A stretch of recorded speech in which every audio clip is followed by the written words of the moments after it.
जय माता दी गुरुदेव जी। जय माता की। गुरुदेव जी, ये ज़्यादातर भक्तों का प्रश्न ये है कि हम लोग रोज़ नित्य कई तरह की समस्याओं से घिरे रहते हैं। कोर्ट कचहरियाँ या अपने बच्चों की संतान की समस्या, माता-पिता की समस्या, स्वास्थ्य संबंधी समस्याएँ, कार्य संबंधी समस्याएँ, कोई अपनी जॉब से खुश नहीं है, कोई अपने परिवार से खुश नहीं है। आज कलयुग में मानव हर प्रकार की समस्याओं से घिरा हुआ है। भगवान की वैसी पूजा पाठ तो हम रोज़ नहीं कर सकते जैसे कि शास्त्रों में वर्णित है। पूर्ण विधिवत स्वरूप से वो करना हर किसी के लिए आज टाइम के अभाव में, समय के अभाव में बहुत मुश्किल हो जाता है। तो आप कृपया करके माता भुवनेश्वरी की एक ऐसी साधना या एक ऐसी पूजा पद्धति बताइए जो सबके लिए आसान भी हो, कहीं भी की जा सके और जिसमें समय का कोई इतना ज़्यादा बंधन ना हो। तो क्या कोई माता भुवनेश्वरी की ऐसी साधना है जिसको करके हमें भी तसल्ली हो और माता भी प्रसन्न हो? जय माता की। भावना, आपने बहुत ही अच्छा प्रश्न पूछा। ये प्रश्न सबकी जिज्ञासा इस प्रश्न के पीछे है, क्योंकि आमतौर पर देखा गया है कि हर एक प्राणी आज इस कलयुग, घोर कलयुग में इन आदि व्याधियों से घिरा पड़ा है। तो आजकल सभी लोग इन परिस्थितियों से गुजर रहे हैं।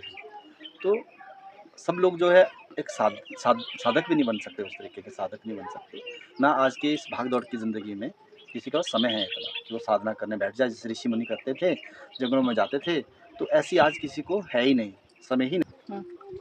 तो इस तरह का समय नहीं है किसी के पास। भाग दौड़ की ज़िंदगी है, कोई बच्चों से परेशान है, कोई घर से परेशान है, कोई कोर्ट कचहरी से परेशान है, कोई शत्रुओं से परेशान है। हाँ जी।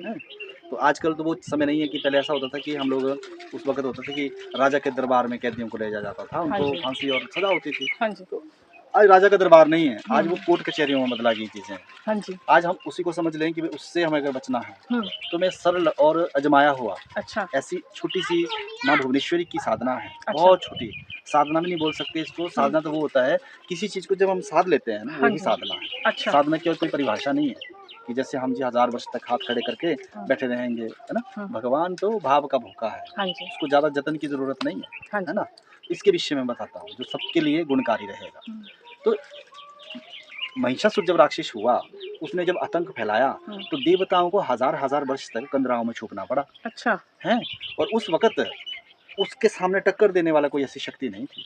तो जो है या देवी सर्वभूतेषु शक्ति रूपेण संस्थिता, नमस्तस्यै नमस्तस्यै नमस्तस्यै नमो नमः। नमो नमः। तो जो देवी सब रूप में शक्ति रूप होकर वास करती है उसको नमस्कार है।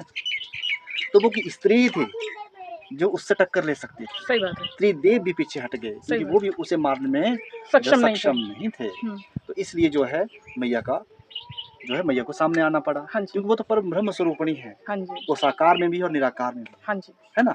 ये तो हम लोग मान बैठते हैं कि भाई वो इसमें है, एक में है, इसका नाम ऐसा है, इसका नाम वैसा है।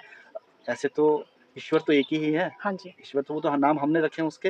राम रखा, श्याम रखा, है ना, शंकर रखा, कृष्ण रखा, राधा रखा।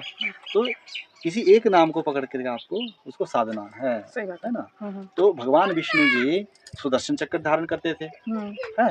अब महिषासुर ने काफी हाथ फैला रखे। महिषासुर ने असंख्य हाथ फैलाए।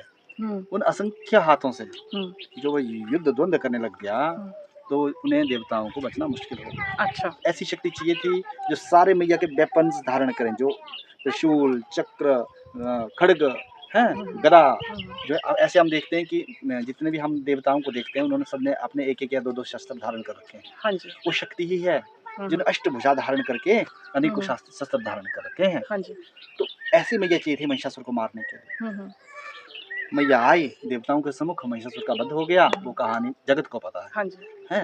उसमें नहीं उलझाना चाहता हूँ किसी को। लेकिन अब बात आती है कि हाँ माता कैसे प्रसन्न होगी और हमारा कैसे। हाँ, हम डेली में क्या ऐसी पूजा करें जो सबके लिए आसान भी हो, जिससे माता की पूजा भी पूरी हो, अधूरी ना रहे। इसमें मैं यही कहता हूँ कि जो माता के मुखार बिंद से स्वयं निकला, जब मैया ने महिषासुर को मारा और माता जाने वाली थी तो देवताओं ने आंखों में आंसू लिए हुए मैया के सामने दंडवत हो गए। यही जगत जननी। ये राक्षस तो बार बार अटैक कर रहे हैं, ये बार बार हमें खाने को दौड़ते हैं। हम इनके सामने फिर हार जाते हैं। ब्रह्मदेव जी इनको ऐसी शक्तियां दे देते हैं जो ये हमारे सिर पे हावी हो जाते हैं। तो इनसे बचाव के लिए हम आपका आह्वान करते हैं। पर हमने अभी भी आपको कई 100 साल तक हमने आपकी प्रार्थना करी, तब आप प्रसन्न हुई।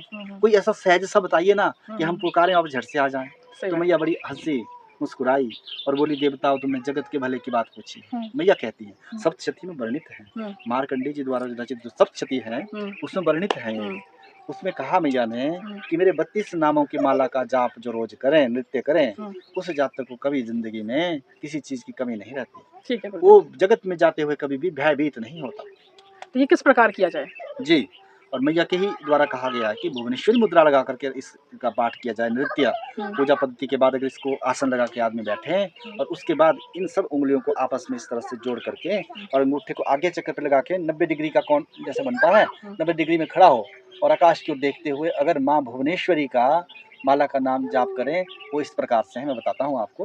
दुर्गा दुर्गतिरिशमनी, दुर्गा पद्म निवारणी, दुर्गम छेदनी, दुर्गम साधनी, दुर्गनाशिनी, दुर्गोत्तद्वारणी, दुर्गनिहंत्री, दुर्गम पाहा, दुर्गम जानदाहा, दुर्गम दत्तलोकदानबलः, दुर्गमाः, दुर्गम लोकाः, दुर्गम मात्र स्वरूपणी, दुर्गम मारप्रदाः, दुर्गम विद्याः, दुर्गम आश्रिता, दुर्गम ज्ञान संस्थाना, दुर्गम ध्यान भासनी, दुर्गम मोह, दुर्गम मार्गा, दुर्गम मात्र स्वरूपणी, दुर्गमासु हंसरी, दुर्गमा धारणी, दुर्गमंगले, दुर्गमते, दुर्ग भया, दुर्ग महेश्वरी, दुर्ग भीमा, दुर्ग भामा, दुर्ग भया, दुर्ग दारुणी।